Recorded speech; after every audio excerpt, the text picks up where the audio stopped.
Hello guys! ఇప్పుడు మనం చెప్పుకోబోయే ఈ మూవీ చాలా అంటే చాలా ఇంట్రెస్టింగ్‌గా ఉంటుంది. అంతే కాకుండా చాలా భయంగా ఉంటుంది. సో, సింగిల్‌గా మాత్రం అస్సలు చూడకండి. ఎందుకంటే ఇందులో హర్రర్ కాన్సెప్ట్ చాలా ఎక్కువగా ఉంటుంది.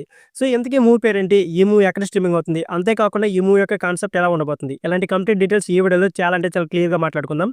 దానికంటే ముందు మీరు మరికొన్ని వెబ్ సీరీస్ అలాగే మూవీస్‌కి సంబంధించి సజెషన్స్ కావాలనుకుంటే సో, మన ఎల్ఫై టాక్స్ ఛానెల్‌ని సబ్స్క్రైబ్ చేసి రెడీగా ఉండండి. ఇకపోతే మనం చెప్పుకోబోయే ఈ వెబ్ సీరీస్ పేరు 'ఇన్స్‌పెక్టర్ రిషి'. ఈ వెబ్ సీరీస్ అయితే తమిళంలో మంచి క్రేజ్ ఉంది. ఇకపోతే ప్రెజెంట్ అయితే ఇప్పుడు తెలుగులో కూడా స్ట్రీమింగ్ అయింది. అంతేకాకుండా 2024, 25 సంవత్సరంలో తమిళంలో ఎక్కువ మంది చూసిన వెబ్ సీరీస్‌గా ఈ వెబ్ సీరీస్‌కి అయితే రికార్డ్ ఉంది. సో, ఈ మూవీ యొక్క కాన్సెప్ట్ చాలా అంటే చాలా డిఫరెంట్‌గా ఉంటుంది. So, don't miss it. So, ఈ మూవీ యొక్క స్టోరీ ఎలా ఉంటుందో ఇప్పుడు చూద్దాం పదండి. ఊర్లో ఒకే విధంగా హత్యలు జరుగుతూ ఉంటాయి.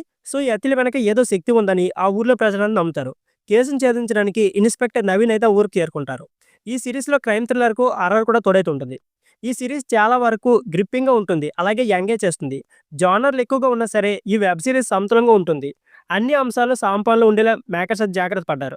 ఇకపోతే వరుసగా హత్యలు ఎవరు చేస్తున్నారు? ఎందుకు చేస్తున్నారు? ఇలాంటి సాహసం చేసేవాళ్ళు ఎవరు అనేది పోలీసులు పెద్దగా తలనొప్పిగా మారుతుంది. ఈ కేసును ఛేదించడానికి నవీన్ రంగంలోకి దిగుతాడు.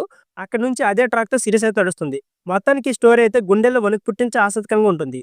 ఇకపోతే తమిళంలో మంచి రెస్పాన్స్‌తో భారీ వ్యూస్‌ని రాబట్టిన ఈ సీరీస్ తెలుగులో కూడా ఎలాంటి వ్యూస్ అందుకుందో చూడాలి మరి. సో ఫ్రెండ్స్, ఇది ఇయాల్టి వీడియో.